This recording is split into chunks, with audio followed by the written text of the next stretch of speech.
getting promoted into a first management role or stepping up from your first role into a more senior management role can be a real struggle for many women. Maybe you're working your ass off doing an excellent job, just waiting to be noticed, waiting to be given the job or the project that you know you can do, that you know you deserve. Maybe you're sitting back and taking inaccurate or unfair feedback on your performance to heart. Or maybe you're being sidelined by your own self-doubt or negative self-talk. It happens a lot, and the consequences of this are career paralysis for women. Now, we see the effects of this later up the pipeline in a lack of diversity in senior leadership. There are too few women, too few people of colour, too few LGBTQ representatives in the boardroom. Now, this can and absolutely must be changed, and it's become my personal mission to show more women how to get up that ladder. Now, I'm Mandy Green, and I've been a chief exec for 10 years and a leadership development expert and consultant for 15 years. In that time, I've trained and coached many thousands of women through exactly these scenarios and more. While it's never easy to change ingrained behaviour, it is actually quite straightforward once you know how. That means keeping 3 key basic principles in mind, and most importantly, applying them consistently and relentlessly to your career strategy.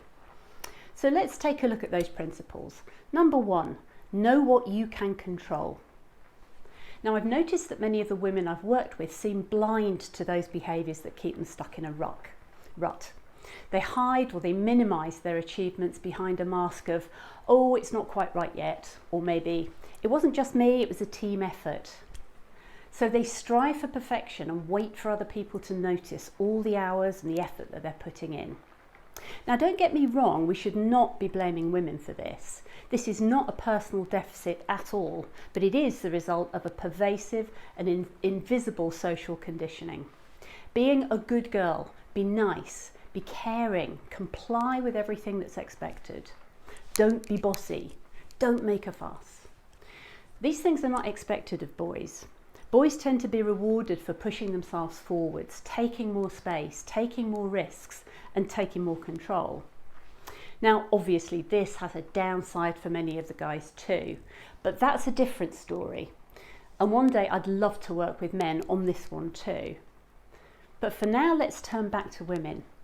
Now, basically what we can see is we can't control the past. We can't control the things that have happened to us so far, but what we can control, or at least influence, is what we do in the now. So one of the most useful thinking tools I came across in my own career was the circle of control and influence. In the centre of these 3 circles are the things that you can control. In the middle circle are the things that you can influence but not directly control. And in the outer circle are the things you can neither influence nor control. That bit is otherwise known as headbanging. So as you start to analyse and plan your career strategy, it becomes super important to know where exactly to focus your energy so you don't waste it on the things you can't control. I'll give you an example. If I'm stuck in a traffic jam, I can get frustrated, I can get anxious about being late for my next meeting. I can rev my engine, I can try and do that creeping into the fastest lane. Can I stop the traffic jam? No way. But what I can control is how I respond to it. So I can call in to let people know I'm going to be late. I can sit back in my seat, put a podcast on and chill. And I can stop trying so hard to creep ahead of that queue, which inevitably will win me back maybe 1 whole minute. So how would this look if you were to start applying this control principle to your own career? Now, we may not be stuck in a traffic jam, but we can get stuck in a career jam. The things that keep us stuck are those things that are outside our control, maybe things like organisational policies, organisational procedures that are not female friendly. So, for example, lack of flexible working can be a huge problem for many career-minded women who carry that childcare load. There's also unconscious bias often in the way that women are evaluated in performance appraisals, and that's another common issue. Now, you can't necessarily control these bigger picture elements. You may be able to influence them at a local level if your manager or if your HR department are truly committed to more diversity in the workplace. If they're not, then that's out of your control. But hey, you still have a choice. You might choose to let it be, let it go, stay for the short term, gain experience in your current role, or you could choose to walk away and find a business that is more open and more committed to diversity. There are other choices too. But there are plenty of other things that are within our control and influence. Overworking and hoping to be noticed is a little bit like trying to edge into that faster traffic queue. It may win you a small advantage, but in the bigger picture, it's actually a waste of your energy because the advantage is so small. So choose to flag your work to the people who need to see it. Other things directly within your control are how you think and how you behave. Maybe you always choose to see the parts of your performance that aren't as they should be, that aren't perfect. Maybe you choose to see those as failings. So for example, that client presentation that you buggered up becomes a total failure, total disaster. That means I'm just not good enough to do this job. One day they'll see this, one day they'll fire me. If they fire me, that means I'm going to lose my house, etc., etc. So seeing imperfection as an opportunity to grow is a choice you can make. That awful presentation then becomes a benchmark to learn from. What went well, what didn't go so well, and what might you need to do differently next time? All of those things are within your control. Check out Carol Dweck's work on growth mindset. I'll put the link below.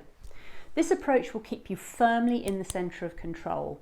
So your thinking and your behaviours in the now are more helpful to you in proactively developing new skills and new behaviours, rather than just berating yourself and beating yourself up for failure.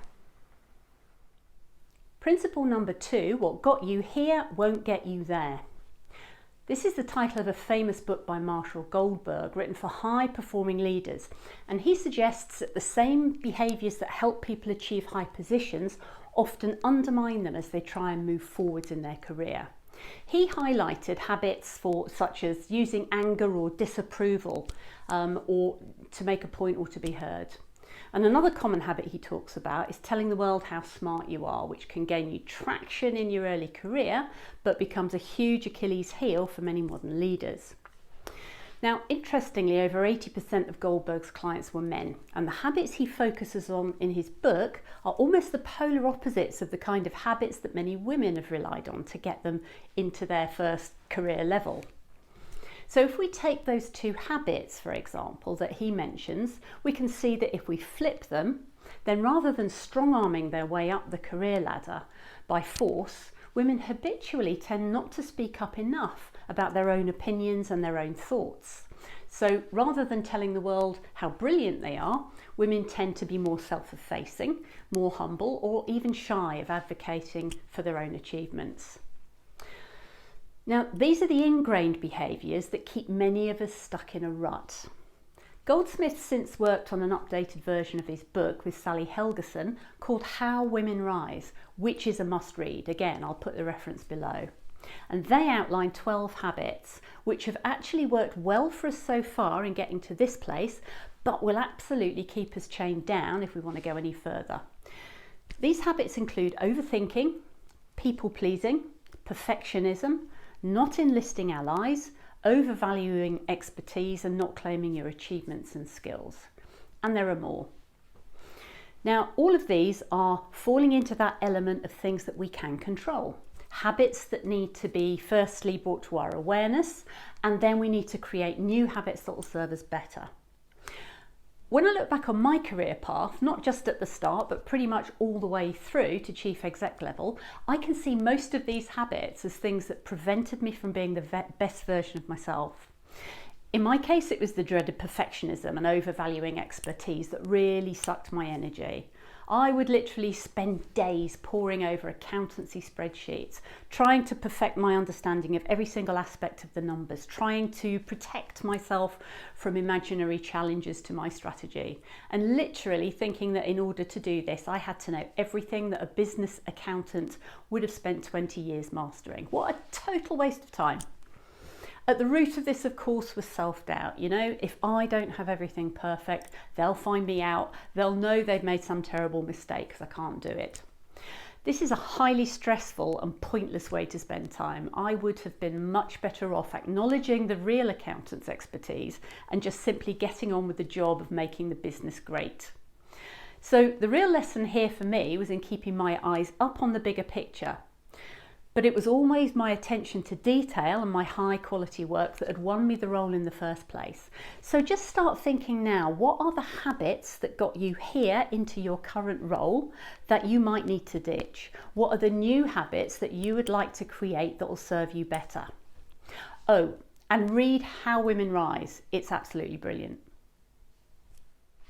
So principle number 3, sideline the inner critic and not yourself. Women are no strangers to self-criticism. I've recently been working with an amazing emerging leader who's got the natural communication abilities to be able to be an influential advisor to very senior people.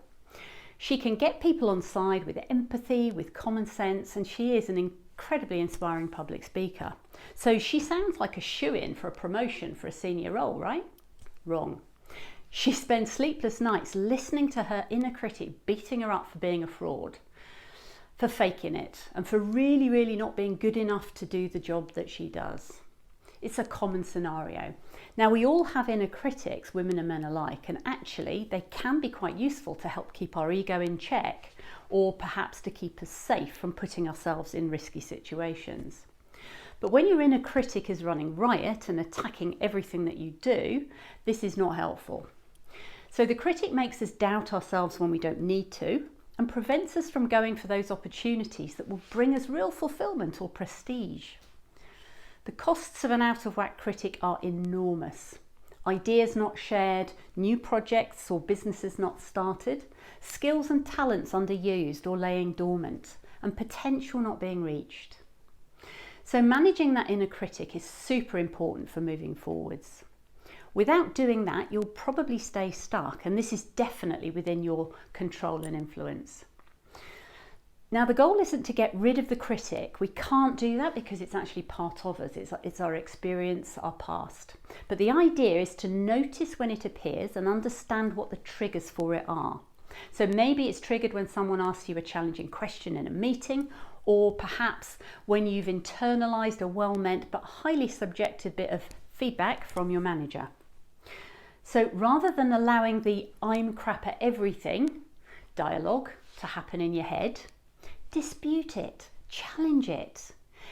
Gather the evidence both for and against the statements that you're hearing your inner critic say. Seek feedback from others and analyse it objectively. Accept the things you do well and use the things you do less well as learning and growing points. Do you remember that growth mindset we talked about before? So facts and objective data can help us keep the critic on the sidelines where they belong.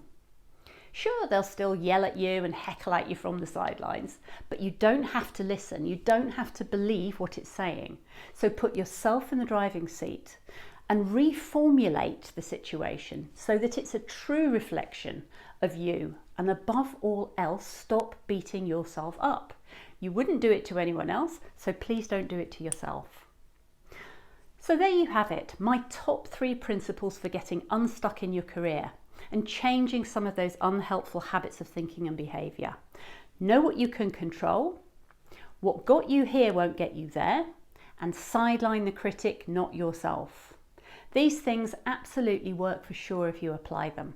I know it because I've done it myself and I've helped many other women to do it too. If you'd like to know more about this or join my Front Runners program, which is launching soon, you can check out my website at www.mandygreenleadership.com, or you can subscribe to my YouTube channel here. And I look forward to seeing you next time.